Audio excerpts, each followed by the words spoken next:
mangrove to metropolis has been the man-made story of Singapore. Our farmers and fishermen are an essential element in our economy, supplying fresh greens the whole year round. This video was made over 50 years ago. It opened my eyes to how important farming used to be back then. Today, we wouldn't survive long eating food only grown in Singapore. Be it meat, produce, or seafood, we ship more than 90% of our food from all over the globe. Which is why even something small, thousands of miles away, can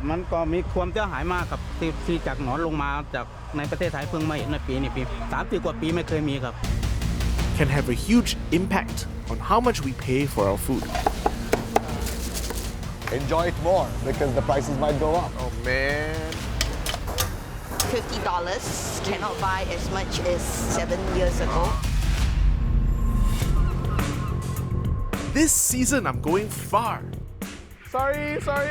And getting dirty. To find the real story behind the question. So why is our food more expensive? Ow! My name is Ming. I'm a self-taught chef, Guys, all day should have 3 roast chicken on standby, right? restaurant owner, Dip each little oyster into the pasteurized egg yolk. and a massive food nerd.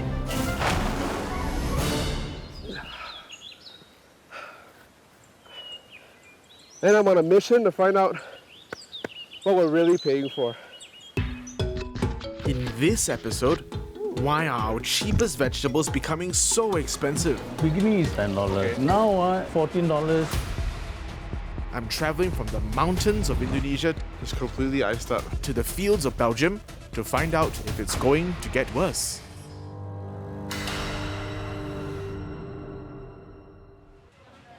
I'm starting this episode with a taste test.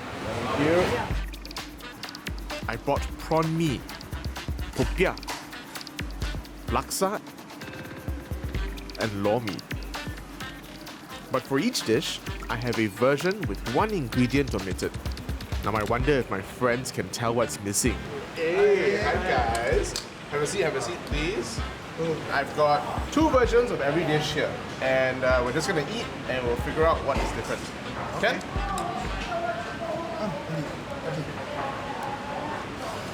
If you put it in your mouth, you can taste the difference already. It goes flat. It just disintegrates and yeah. You know, for popiah, when you put it in your mouth, you're actually expecting that crunch. So when you don't have that, then you realize that something's wrong, and then you should go for another piece just to check, and then you realize that something's missing in the ingredients. That is also one of the most important components of the crunchiness. The gravy and everything was nice and good, but then somehow something was missing. And the missing ingredient is this. Especially if it doesn't come as an immediate recall that there are bean sprouts in laksa. It didn't taste altogether right.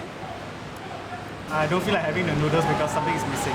If I had to eat a bowl of laksa noodles without bean sprouts, I think I would be quite upset. Be it laksa, mee soto, kueh pai tee, popiah, or prawn mee, they all have a common ingredient we don't often think about until it's missing. The humble taugeh. And few people realize Singapore actually consumes some 40,000 kilograms of bean sprouts a day. In other words, the total volume of bean sprouts consumed weekly in Singapore would fill up 6 of these 2-story shop houses. During the European Age of Discovery, sailors out on fleets were afflicted by scurvy. But not the Chinese sailors of Admiral Zheng He's fleet a whole century before that. It turns out that this was key. According to some historical accounts, beans were sprouted on board Zheng He's ships to give his sailors a fresh and constant source of vitamin C.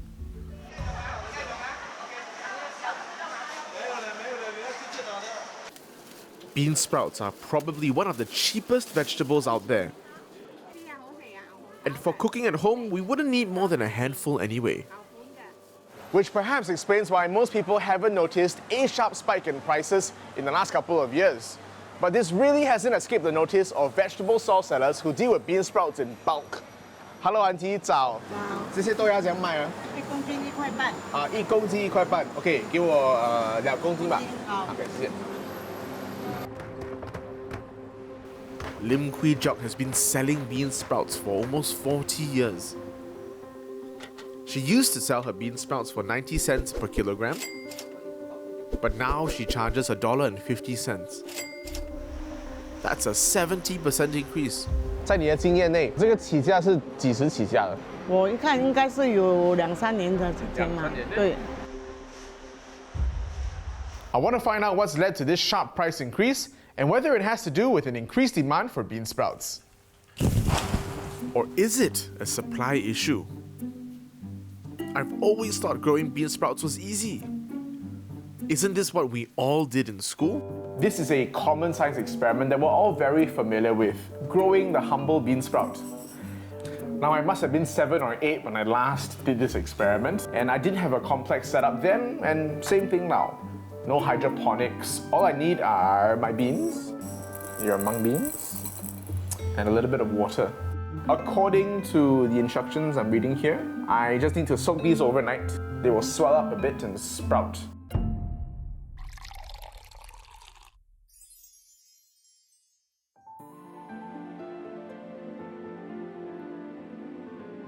It's been 3 days.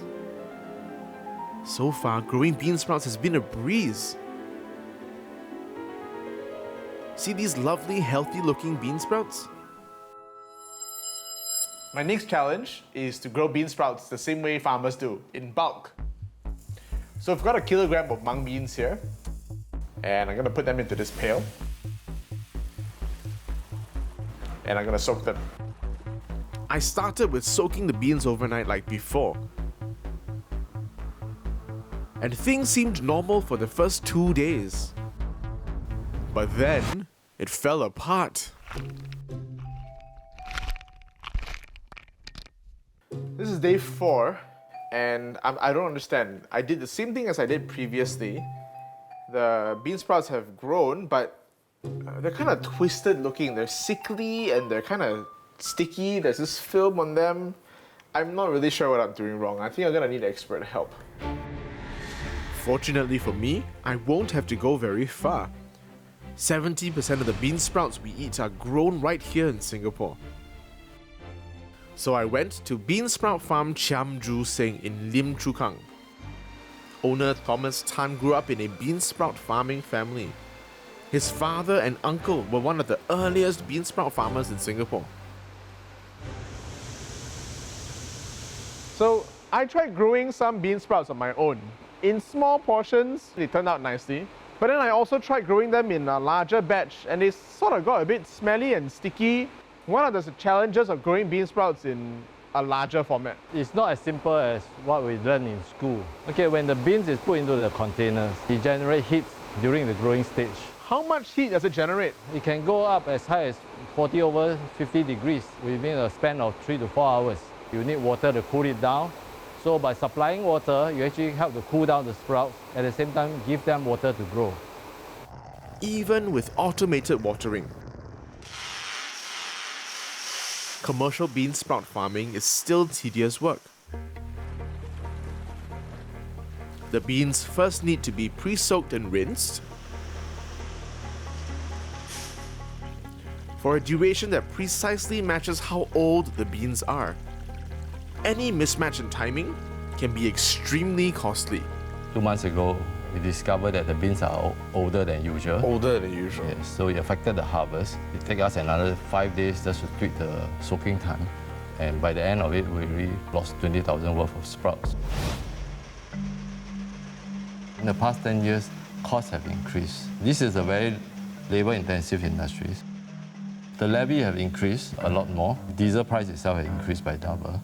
And the beans itself have increased by double also. Singapore farmers mostly get their beans from Myanmar. In 2015, there's a spike in price in Myanmar because there's a bad harvest in India, and they bought a lot more beans from Myanmar. And the price went up as much as 4 times. 4 times? Yeah. Did that lead to a price increase in the wet markets? At that point, I already stopped selling to the wet markets. But I understand the rest of the farmers, they have stopped absorbing the cost and they actually increased the wet market price. And it passes on to the customers. Yes, that's right. So 1 kilogram of bean sprouts at wet markets now cost at least $1.50 as compared to 90 cents before 2015. Supermarket prices have also gone up. What used to cost $1 a kilo now costs $3.50 on average. Hello. But there is something else about supermarket sprouts that I find rather strange. $2 of bean sprouts from a wet market gives me in total 1.3 kilograms of bean sprouts. Now from a supermarket, I get 3 packs of 200 grams each. That's 600 grams. This means that supermarket bean sprouts are more than twice as expensive as bean sprouts from a wet market. Compare that to other vegetables, where the supermarket premium ranges from 1 to 1.7 times. What makes bean sprouts in supermarkets so much more expensive than the wet market counterparts?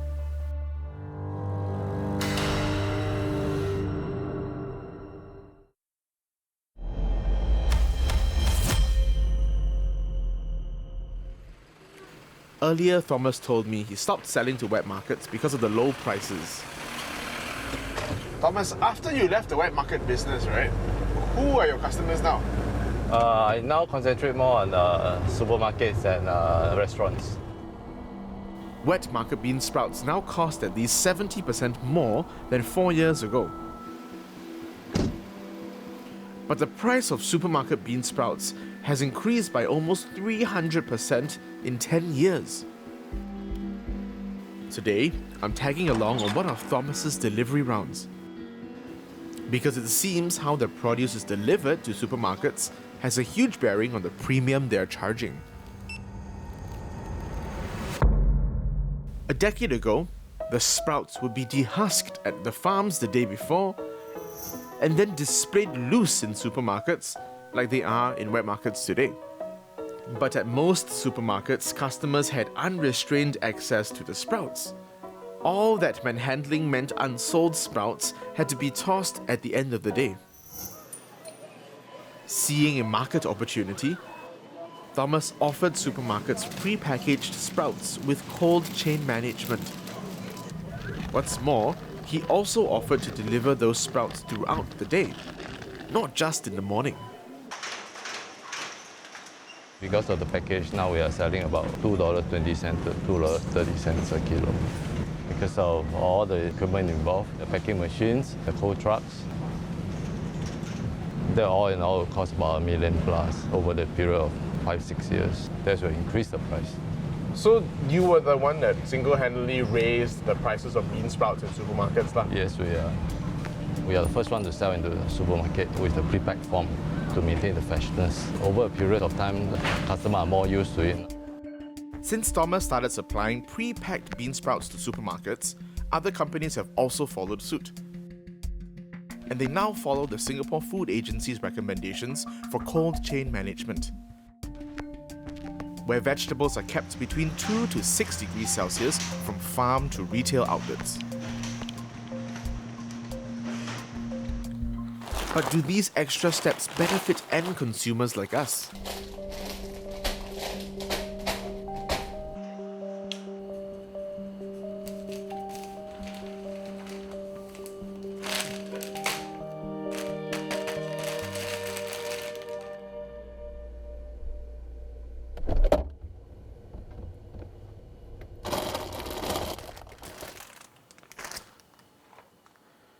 So, bean sprouts. I've got 2 packs of bean sprouts here that have been sitting in the fridge for about 6 days.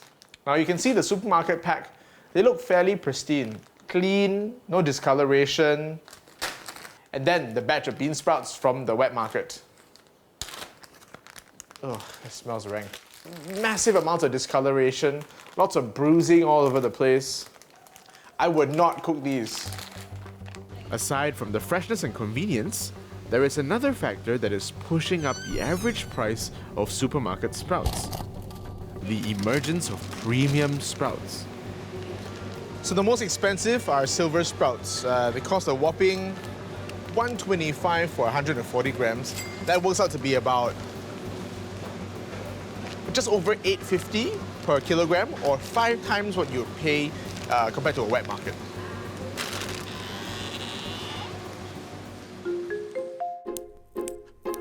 But that's the price we pay to be saved from, well, boredom. To this day, this is still one of my least favorite chores. Plucking bean sprouts is monotonous, boring, and not very fulfilling. But with pre-plucked, pre-packed silver sprouts, all this is done for you. It turns out Thomas Tan's company also supplies silver sprouts. And he tells me I am certainly not the rare few who are willing to pay a premium for the convenience. Silver sprout is very popular. For every 3 regular packs of normal sprout, I can sell one of those silver sprouts. But the problem is getting enough supply. Why is the supply of silver sprouts an issue? Production of silver sprout cannot be mechanized. Plucking sprout is still a very labor-intensive product. Now, are these silver sprouts plucked here in Singapore?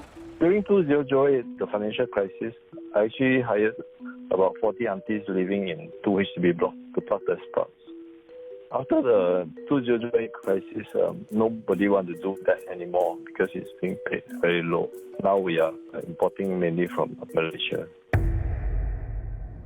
It never occurred to me that producing the higher-priced silver sprouts is still pretty much a cottage industry and everything is done by hand. It's a realization which brought me to this village in Pasir Gudang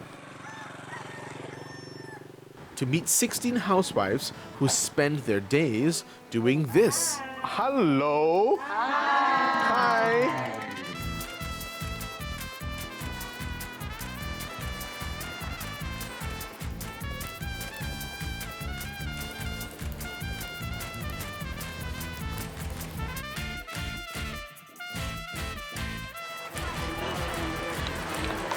Thank you.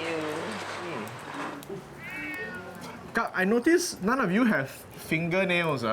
Why no finger? You're not supposed to use fingernails to break it off. Kalau kita potong ada kuku, dia jadi hitam, jadi reject. Itulah kita potong Oh, it gets break. black. Can all of you raise your fingers for me? Can you show your fingers? Yes, look at that. No fingernails, clean short fingernails, and it's all meant for, removing the heads and the tails off the bean sprouts. Let's not hit that. Cleanly. So, Kak, how much can you yourself earn in one day plucking bean sprouts? Kita dapat seorang-seorang, kadang-kadang dapat 3 kilo, kadang-kadang 2 kilo, macam tu. Kadang-kadang kita dapat RM6, RM8 macam tu, RM4, kadang-kadang RM3. Madam Musa is willing to spend her day plucking sprouts for less than 8 ringgit or 260 Singapore dollars a day because of the flexibility the work provides. But the thing is, some of these women are in their 50s. If silver sprouts are already 5 times the price of the regular wet market variety, does that mean that in years to come we could be paying even more when these ladies retire from the business altogether? Bye-bye. Thank you very much. Bye-bye. To find out, I'm hitching a ride with the bean sprouts to the packing warehouse. Hello, Angie. Hi. Angie Ng is one of the main Malaysian suppliers of silver sprouts to Singapore. Okay. 这里面有试试过请 full time 的员工帮你们拔营啊？有尝试过请，但是收效不好，而且你要请他们 part time 在工厂，还要花7到8个小时在这里，很多人都不要，所以变成到最后我们也是放弃。没有了他们去拔营啊的话，就是没有员工，我就没有 silver sprout。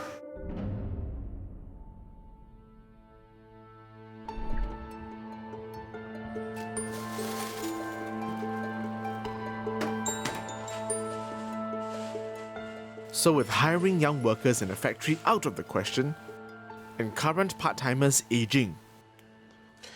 Plucked bean sprouts might soon be a thing of the past. I might soon have to do this myself.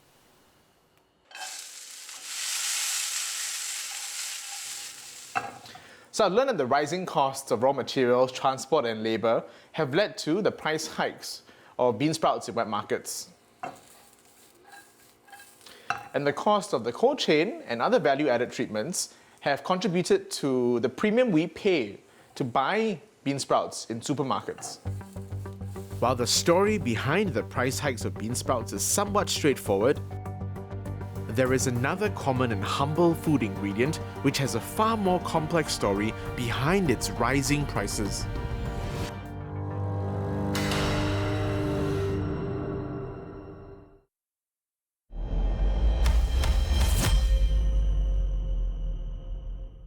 I just found out that the prices of bean sprouts are at least 70% more than 4 years ago. That's not the only staple that has gone up in price. This too. Potatoes are no longer the cheap staple that I remember. Potato prices have risen far more than most other food prices. In the last 10 years, potato prices have gone up on average by 5% every year, well above core inflation of 2% annually. So in the last decade, the price of the potato has actually gone up by 65%. That's way more than inflation. What's going on? Singapore's consumption of potatoes has increased by at least 50% since 2001.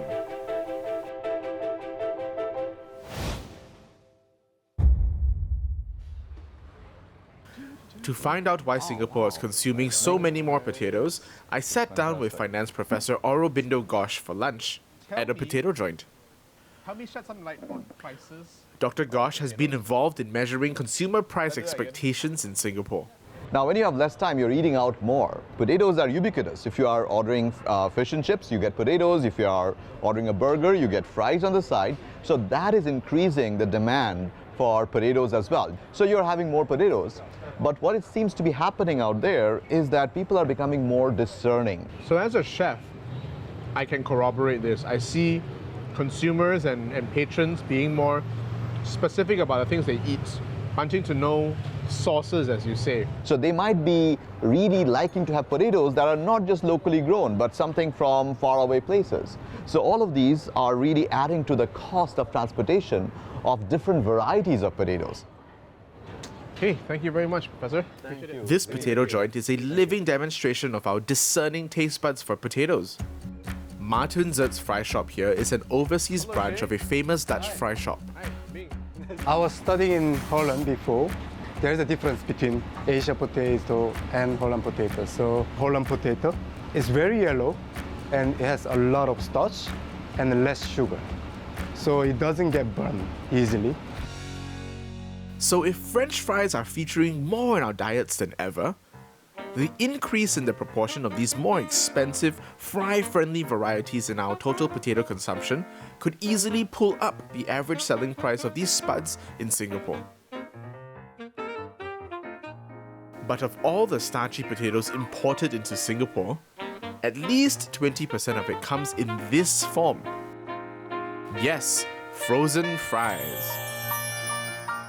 Truffled, with mayo, or wedges. They usually start off in this form.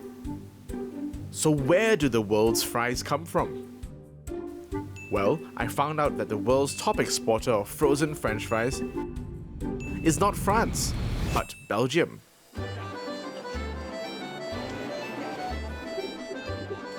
Which, as it turns out, is also home to the only museum in the world dedicated to the French fry.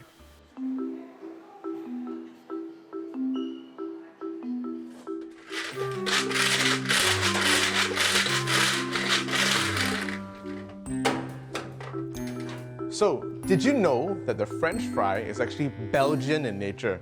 During World War I, what happened was American soldiers were sent over to this part of Europe, and they first encountered this tasty fried potato treat when they met Belgian soldiers who spoke French. They assumed that these were French soldiers, but they were actually Belgians, hence the term French fry. Since then, there's been massive arguments about whether the French fry is from Belgium or France. So it's not surprising that the French fry is a national dish in Belgium. But of course, they wouldn't call it French. Here, they are simply known as frites. Hi, I'd like to order some fries, please. That looks amazing. Please.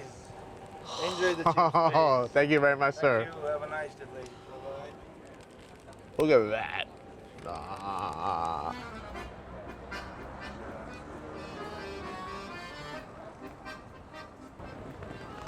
Yes. And the Belgians take their frites very seriously.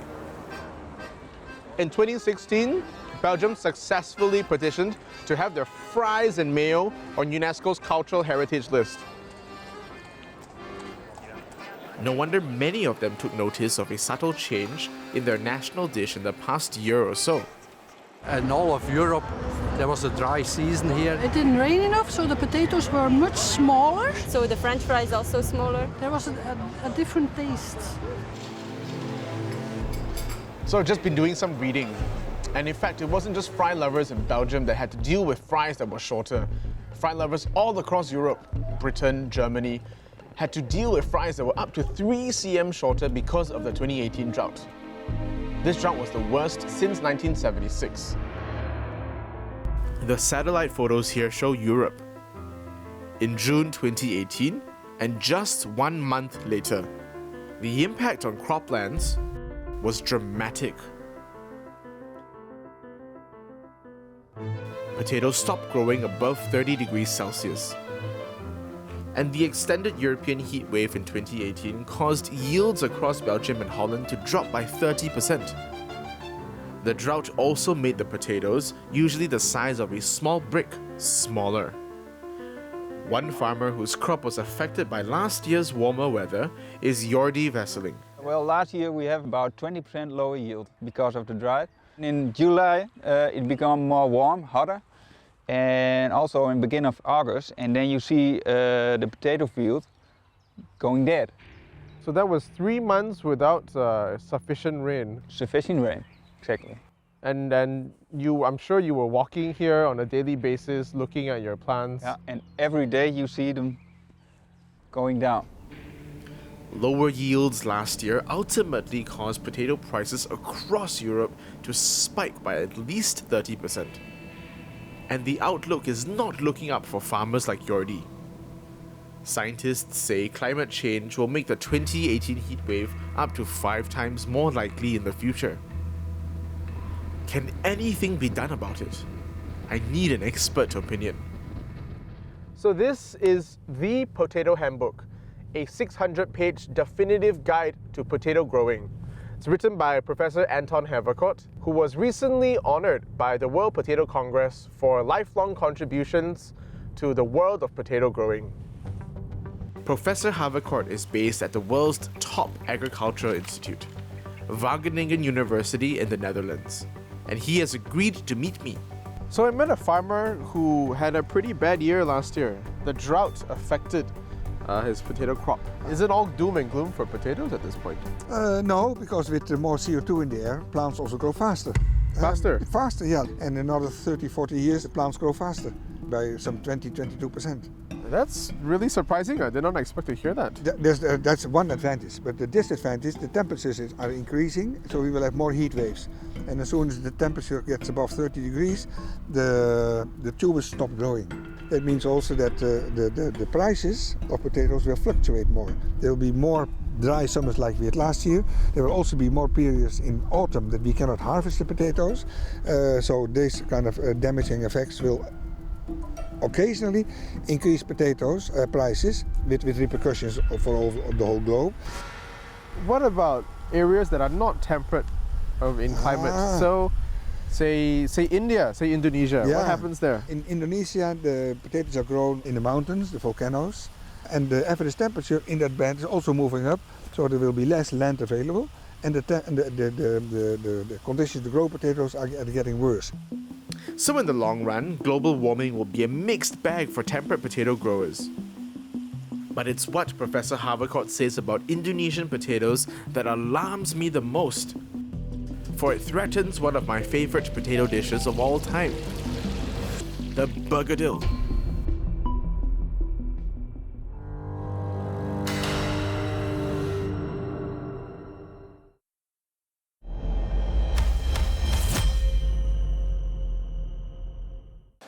I'm back in Singapore. Time for some Asian food. So I found out why the prices of starchy potatoes have gone up. But those starchy types are used for fries. Curries, soups, or even bergedil calls for the waxy variety, and they account for around 2/3 of our potato imports. And Indonesia is one of our key suppliers of waxy potatoes. And there is good reason for that. Yes, hello, belakang makan. $5. Today, Nasi Padang specialist Zaman Mohammed is going to show me why he insists on only using Indonesian potatoes for his best-selling bergedil, despite recent price hikes. Now we have two types of potato. Okay. One is from Indonesia and one from China. Normally I use Indonesian potato, but Indonesian potato now the price quite high. Expensive? Expensive. Beginning is around $10. Okay. Now $14. The price hike prompted Zaman to start experimenting with Chinese potatoes. An experiment we are replicating today.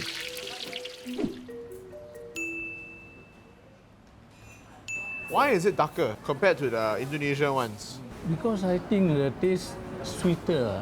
Oh, the sugars inside will caramelize and brown a bit more. Before eating, you can see the difference already. Okay? A bit mushy, yeah? Like mashed potato. Yeah. Okay je lah. The taste sometimes is quite okay lah. Then you try the Indonesian now the Indonesian one. See, there's so much more texture inside.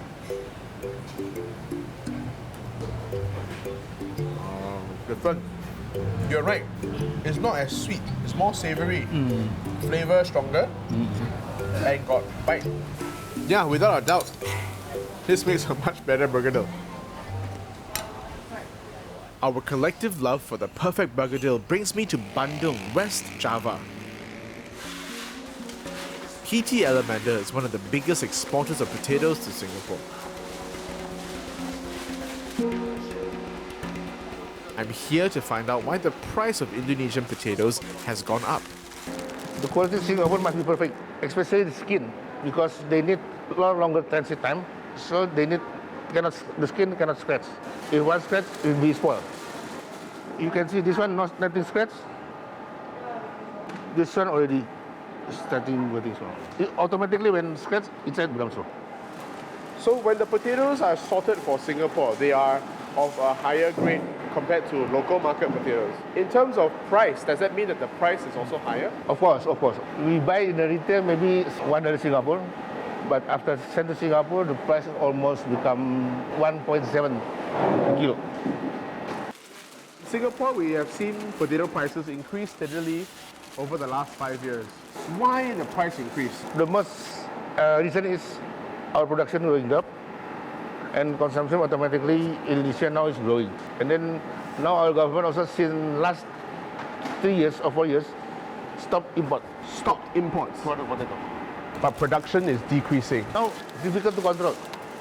When the weather good, maybe it's stable. When weather something problem, they can jump. This extremely weather not only in Geng, also in Bromo. So the price to consumers in Singapore will also increase? No choice. No choice. I want to see for myself this extreme weather that Komar is talking about. Little do I realize I'm in for a surprise. I'm in the Dieng Plateau. This is 2,000 meters above sea level, and this is considered one of the most fertile growing regions in all of Indonesia for potatoes. You can't really see it, but beneath my feet in the ground, there are at least 200,000 potatoes waiting to be harvested soon. At the heart of the 15,000 hectare Dieng potato cultivation area is Batur village. The villagers here started planting potatoes in the mid-1980s, switching from tobacco. Hello, Pak Iman. Halo. Hello. Eman Rahman's father was one of those first farmers. Tentang itu bikin makmur desa ini, mari kita tunjukin bahwa desa ini udah sangat makmur. Nah ini kan dulu paling sekitar 100 rumah ini. Sekarang udah menjadi sekitar 500-an rumah, itu hasil dari kentang semua. All from kentang? Iya. So is it lucrative to be a potato farmer now? Nggak kayak yang dulu. Untuk pertanian kentang itu nggak semakmur dulu intinya. Why? Ya kalau pengen tahu penyebabnya kenapa sekarang pertanian kentang seperti ini, besok ikut saya, nanti kita tunjukin kenapa kentang itu nggak semakmur dulu.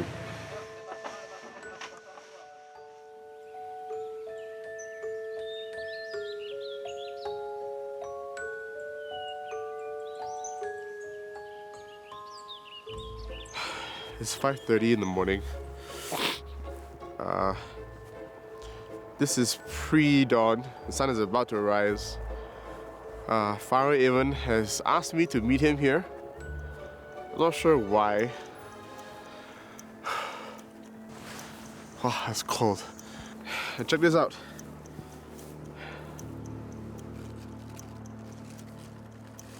These leaves are completely encased in ice.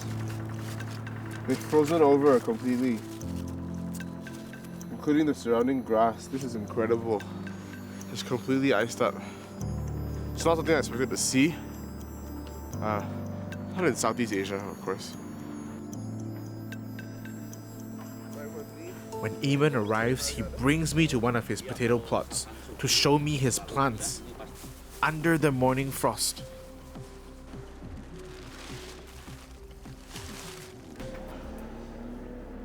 So this is basically a dead potato plant. It looks green, but you can see that the leaves are iced up, they're hard, and it's starting to rot. And the potatoes are small, far too small for their size, and they come off the roots very easily. This plant is essentially dead. This 1 hectare field is full of dying potatoes. Villagers call the phenomenon bun upas, or poisonous dew. It often strikes in the dry summer months, killing potato plants within hours. There's nothing. Eamon lost $26,000 in 2018. That's a third of his yearly income. So, Pak Eamon, has this bun-upas frost phenomenon been very common the last couple of years? Oh ya, kalau bun-upas ini sebenarnya kan udah lama, cuman paling parah itu 3 tahun akhir-akhir ini itu paling parah. Jadi semua itu akan mati. Kalau dulu-dulu ya paling plot-plot sekitar paling setengah hektar atau 2 hektar. Kalau ini bisa ratusan hektar. Iya, 3 tahun terakhir ini. Bahkan sampai menjual mobil, motor juga tak jual itu karena kerugian akibat fenomena bun-upas seperti ini. Itu tahun kemarin. Local reports blame it on El Nino. Generally, El Nino brings warmer maximum temperatures, but it also reduces cloud cover over our region. Clouds which trap heat overnight. The lack of clouds leads to cooler overnight temperatures and higher risk of frost. Crop losses due to frost reduce overall supply, pushing up prices by a full third. Now potatoes have become so expensive, they have become worthy targets for thieves. Last night, Eamon had to send 3 workers to stand guard. Jadi pernah itu kerugiannya sampai sekitar 30 juta karena setengah hektar itu betul-betul habis dicuri maling. And they do this at night, is it? Malam hari, ya. Kalau nggak malam menjelang pagi. Hello, can I help you with this? So potatoes here on this side, is it? Okay. Digging them out. Ooh, earthworms. Okay.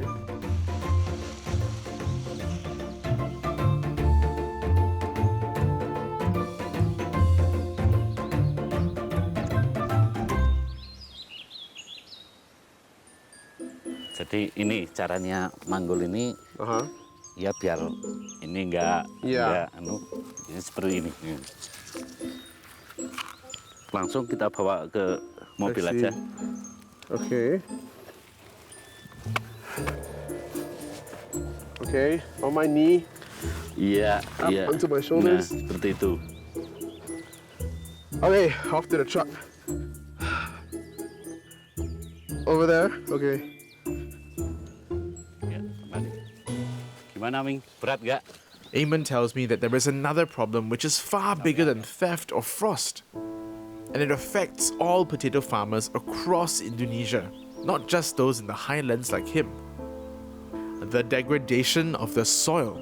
Di tanah yang udah kurang bagus karena mungkin nggak ada rotasi untuk tanaman kentang. Jadi petani nggak tahu bahwa itu permasalahannya di tanah atau di cuaca.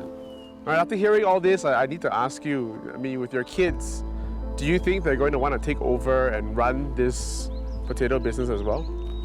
Kemungkinan anak-anak saya nggak tak suruh untuk meneruskan untuk di pertanian kentang karena akhir-akhir ini pertanian kentang itu kan nggak kayak dulu itu sangat-sangat menjanjikan itu enggak. If Eamon's sentiment spreads, it could mean even less supply of Indonesian potatoes in the coming decades. And for a chef like me, that's really bad news. So here in Indonesia, these granola potatoes are a staple in a lot of dishes, and they don't have the same kind of starch content that European potatoes tend to have. This makes them uniquely suited to soups, stews, curries. So I'm making a very traditional potato soup.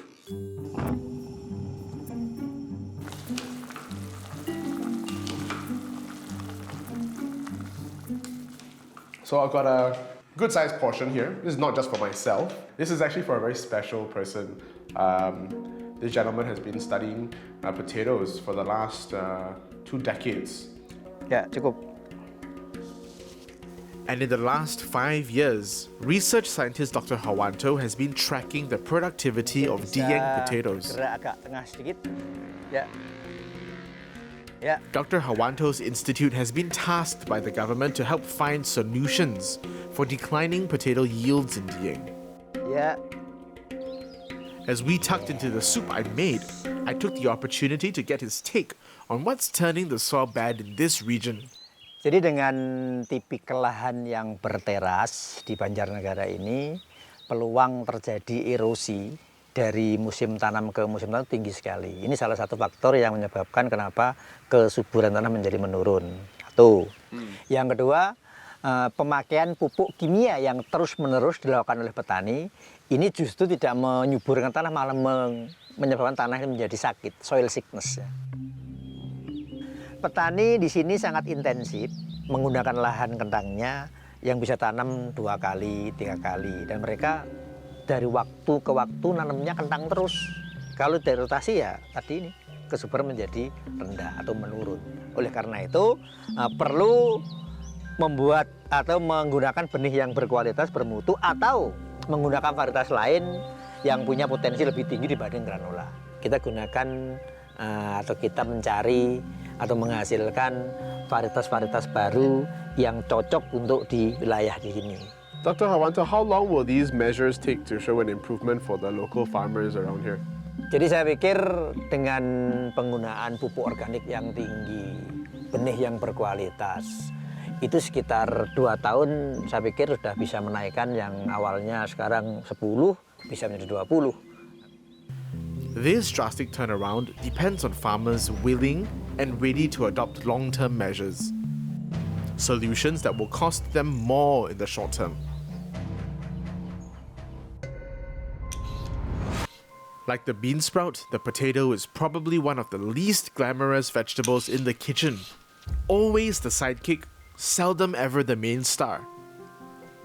Yet the price of these humble vegetables has shot up more than other foods in recent years. For the bean sprout, rising costs and supermarket standards have played a part in price hikes. But for potatoes, the biggest reasons are ultimately a symptom of our wider mishandling of our environment. Something to chew on when you next eat a French fry.